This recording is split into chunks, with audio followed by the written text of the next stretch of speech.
Hello, everyone. Just so that you know, there are some people that have actually joined us, and so I'm going to go through how to use the Blackboard for CUR 6210 in regards to what we are doing. Okay, so just bear that in mind. You might already know what you're doing, but I'm just going to go through it anyway. So obviously, go into CUR 6210. That's our unit that we're talking about here. Now, you may see something a little bit different. I'm just going to toggle as a student. So you'll see that there at the moment. Some of you may have this sort of area here. So just open it up, make sure that you've got all of these showing. Announcements are obviously here. And so you'll occasionally see some of those. Because there's only 6 or 7 of you, I'm going to just send it to you directly through email. So please make sure that you check your ECU email, or you might do what I do, and that's have a forwarding from my student email to my other Gmail account, which I check quite often, and then go through that way. Okay, so then the unit overview is here, but you need to go into our own learning area. So let's go into learning area here, and you'll see that here is Design and Technology 2020. So let's click into that. I've put a couple of things here, and you'll see as we go through the assignment and what we're doing as why that's there. But in the meantime, we'll just go into this Design and Technology folder here. So it's welcome to have you on board. I've actually not BCC'd you because I thought it might be worthwhile for you guys to chat to each other and maybe to support one another as you go through this second year of Master Teach. So I'm going to go through the unit outline first. So that way you start to see the differences and how we all go through. Okay, let me just click that. Okay, CUR 6210. Now, you probably are aware that on Friday mornings from 11:30 to 2:30, I have blocked the workshops for you guys. Now, some of you already have access to workshops because you're working in schools, and I know some of you don't. However, there are other times you can use the workshops as well. It's not just those times. So it's just that I'm definitely making myself available to you at that time. Okay, so let's have a look. So we'll go through some of this information. As you see, there's no lectures or workshops, but like I have allowed some of that. Okay, so the first assignment's worth 40%, the second assignment's worth 60%. Okay, so schedule of work, nice and easy. We're in 2 modules. Module 1 is understanding difference amongst students and how to cater for them. And you're going to do a bit of research for me because you are masters of students after all. So we're going to look at Indigenous students, especially using the Smarter Stronger website.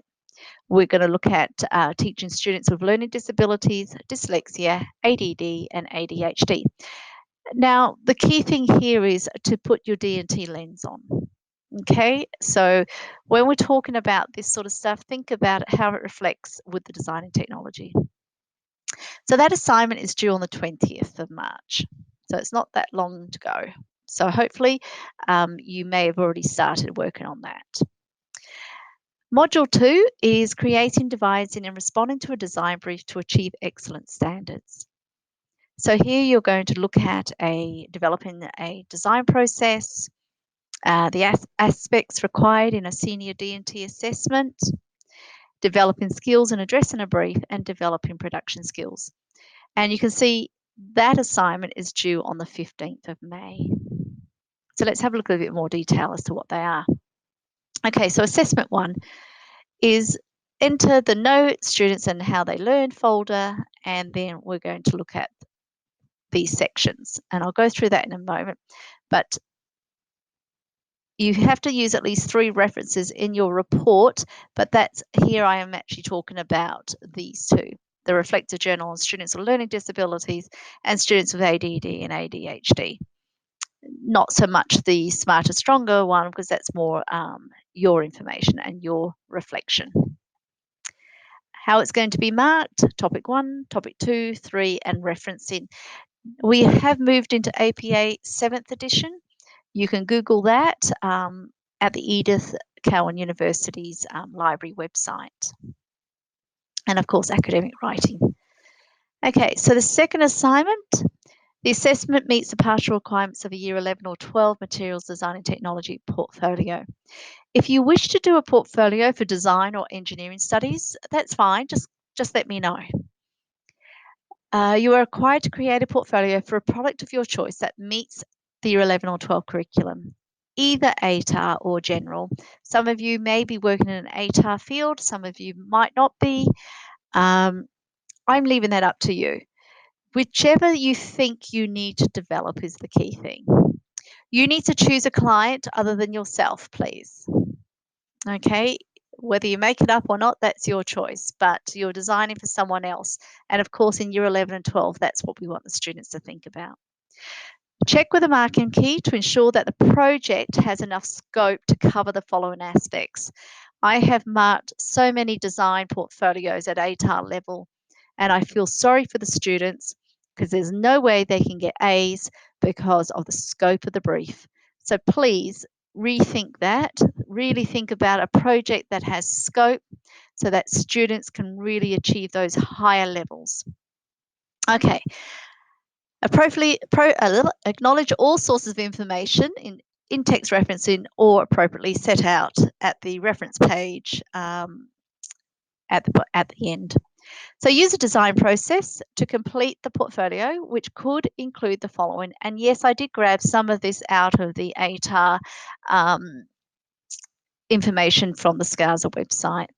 So firstly, develop a statement of intent or design proposal, identify the problem or situation to be solved, and propose client requirements, limitations, etc. Identify a need through client discussion or other information. Could be a survey, etc. Whatever you decide. You may consider, not telling you to, but you may consider client needs, target audience, values, trends, constraints, etc. Investigate the design proposal, review the statement of intent with this in mind, investigate, survey, and collect information on the following that relate and are relevant to the statements of intent. So again, more information there. 3, investigation and report on the nature and properties of materials. Now, this is an interesting one because some students will just go and grab lots of information about all sorts of woods, for example. Really think about the ones that you're going to be thinking of using, because a lot of it is surplus. You don't need it. It's not required. So really think about, just do the ones that make sense, because what would a student do? And again, as I say to my students, relate it back to the brief at all times, no matter what you're doing in the portfolio. Remember, it's the journey of thinking. Devise and develop concepts. Think of initial ideas, right? I really like to see lots and lots and lots of initial ideas, lots of experimentation. It could be on joins, it could be on shapes, it could be all sorts of elements and principles of design coming through. Really think about that. There is no such number as, you must have 4 or whatever. But at a Year 11 and 12 level, I would be expecting quite a few, a dozen or so to begin with, initial ideas. I'm not saying concepts. And then with the client, depending on what the client wants, you may actually end up only maybe doing 2 concepts and then some experimentation with those. Really think about that, because whatever you produce is going to be an exemplar portfolio for your students to look at as well. Of course, computer-aided design, we expect that. Annotations, extremely important. And it is comes back based down on these areas here that you may have thought about. And again, applying the elements and principles. Not all of them. What are the main ones? Devise the solution. Okay, so use context appropriate drawings, technical information to develop the final product, working drawings, methods of joining, final production drawings, all that sort of stuff. Presentation drawing a proposed solution. Okay, so again, this is again more investigation, more devising, more refining. You might even want to do some prototype along the way and some half-made models as you go along, again, to show your students, but also one bit didn't work, you experiment with another bit. Develop a suitable production plan, right? It's like a recipe, and it's unlikely to be completely followed 100% because that's just the way things are. Production management, a photographic record of how you've actually created the product. This is two things. This helps me as your lecturer to also note that you actually created these products, because obviously you're not necessarily creating them at the university, but also step by step, on how you can help the students actually get the same sort of effects. And of course, your product. I want to see a lovely completed product. Okay, and then of course a evaluation and report. And this is the marking criteria. And yes, it is long. Okay, so that's that. So we'll leave that for now and we'll go back to here. All right, so let's go into module 1. Okay, so this is your reflective journal. So we're going to go here, know the students and how they learn. So the first part here, we're looking at Indigenous students. It's not only part of the AITSL standards, it's also part of the cross-curricular links. And so it is important that we really think about how we can actually engage our students in their learning. So you would actually go into here, the Smarter Stronger website. You would actually create an account and log in, etc.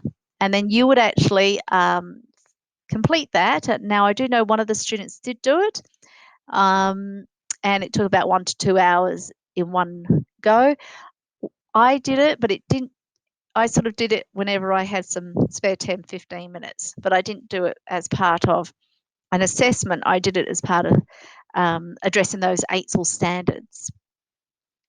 And then here, teaching strategies for teaching students with learning disabilities. Okay, so we know that we're going to have at least 10% of our students with a learning disability of some form or another.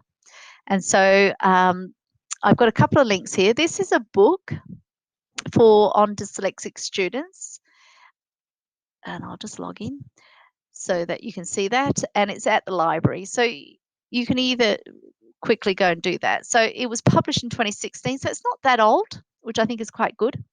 And it talks about defining dyslexia, what is it, exploring it, the range of research, identifying needs. So I'm not telling you which bits to read or whatever. There's lots in there, and that's one book. As you know, I just said you need to have 3 references, so that's definitely one that you could use. Students with learning difficulties, here's another link, and that might be useful to you on that aspect again. Use the library. The library is great, and I mean the library database, if you're not sure how to do that. So this part here is 500 words. Strategies for teaching students with learning disabilities. And then the next one is strategies for teaching students with ADD and ADHD. And so I have a chapter here that might be of use to you. Okay. And then that's that assignment, and you would upload it.